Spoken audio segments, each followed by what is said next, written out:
Hello, engagement fans. Welcome back to the Engagement Studio. I'm Libby Duong. With me is Megan Maslanka, a member of our Insights team here at Quantum Workplace. Today, we're going to talk about how the most effective managers engage employees. Thank you for joining me, Megan. Yeah, thanks for having me. I love this topic. It's because all managers, whether new managers or experienced managers, have that same question: how do I be most effective? How do I engage my team? So it's a really fun topic to talk about. Right, and being an effective manager, that's a phrase we've heard time and time again. What does that really mean? Does that mean leading a high-performing team? Does that mean getting people to like you? Yeah, I wish it was that simple, right? That would make our lives a lot easier. So it's a little bit of that, right? You want to lead a high-performing team. You obviously want your team to like you, but it means more than that. It's about pushing your team for more results, connecting your team to the organization's results. It's about casting that vision. Ultimately, it's about maximizing the productivity of your team while retaining your team, which is a very hard dynamic to manage as a new manager or an experienced manager. So, Megan, what are some skills that effective managers might possess? Yeah, I like to advise or focus on kind of 5 key characteristics. It's about communicating richly. It's about caring personally about each of your team members, making sure you're challenging them with constructive feedback. It's about actually appreciating their work. There's a difference between false recognition and actually appreciation of their work. And then lastly, it's about valuing their voice, right? Valuing their ideas and their input. Those are kind of the 5 things I always like to focus on. Great. So can we dig a little deeper into them? Yes. Okay, so first, communication. I expected that, but what surprised me is you used the word richly. So not just communicating, but communicating richly. What does that mean? Yep. Ultimately, it means being an intentional communicator. A lot of times as managers, we fall into these habits that just allow us to share information kind of when and how we think of it.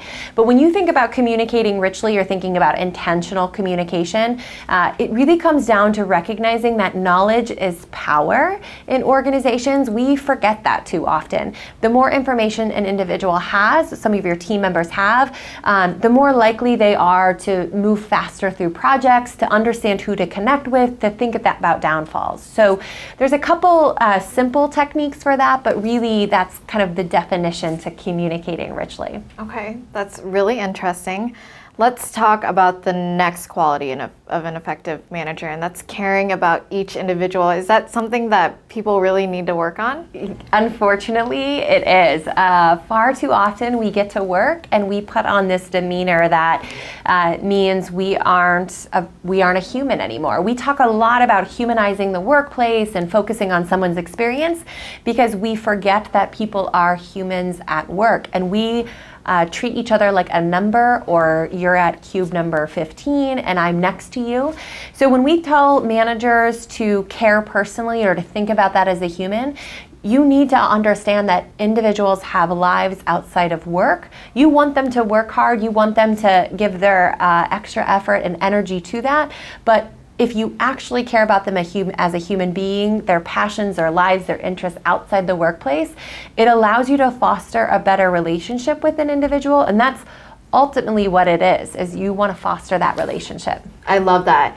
And I can relate to that. I've gotten some tough feedback from my manager before, but because I have a good relationship with her, I am more open to it. I know she means well for me, and I'm not so defensive. Yeah, so. I know you though from work, and I know that relationships come really natural to you. They don't for everyone. Some people, whether they want to call it an introvert or not, some people are not natural relationship builders. And so as a manager, you have to be intentional about that, but you also have to be authentic. If I start to take notes that one of my team members, Aaron, has 2 sons, and that's the note I have on him, it becomes less of a personal relationship. Right. Okay, great. So the next quality is challenging your employees directly. So what does this look like in the most effective way? Yep. So too often we soften feedback. I am most likely guilty of it. If I really reflect back on my experiences, we care so personally, right? So the first thing is, once you build those relationships with your team and your peers and your colleagues, it's harder to give feedback when you're in a personal situation. And so one of the most effective, if you really want to push for high performance though, one of the most effective things you can do is challenge or share feedback in real time on the spot. So let's say we partnered together and you missed a deadline that impacted a project I was working on. If I never share that with you because we work together and we have a personal relationship, that ultimately impacts the productivity of the team. And over time, when you let that spiral, that's what becomes detrimental to organizations. That's what almost becomes toxic to teams and holds them back from being high performing, because over time we're letting small examples, small situations go, and then one day we have an issue and we look back and are like, why were we not high performing, or why are we not doing well? Okay. Starts with the small moments. I get what you're saying. So I know a lot of our viewers find giving and receiving feedback a scary experience, and we've got lots of tips and best practices in our videos and on our blogs, but if it's a necessity to becoming an effective manager, how can they make that experience easier for their employees? Yeah, definitely. Well, first it starts with that prior characteristic about caring personally. When you care personally about individuals, you'll be more likely, or your indirect reports will be more likely to assume positive intent with the feedback because you care about their success. You care about them as a person, and ultimately the feedback is here to help them grow and develop.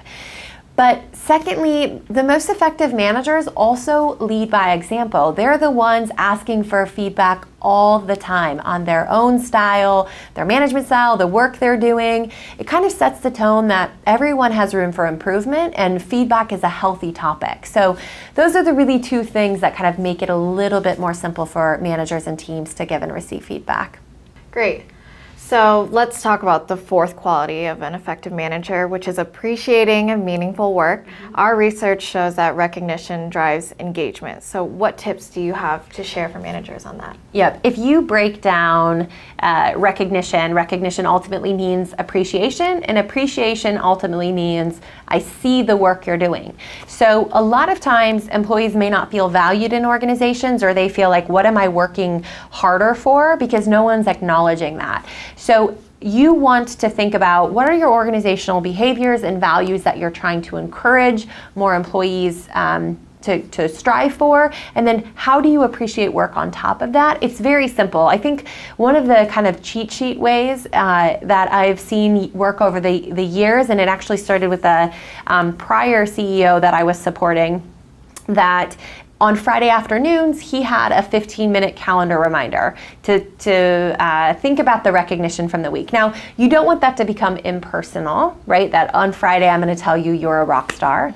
But it is that gentle nudge to say, recognition's important, reflect back on the week, what do I need to recognize? Great. Thank you for sharing those tips. That's great. And the last quality, empowering employees to use their voice. This is so important. It might not always be easy, especially if employees have received backlash for doing so, or they're just more naturally inclined to not speak their mind.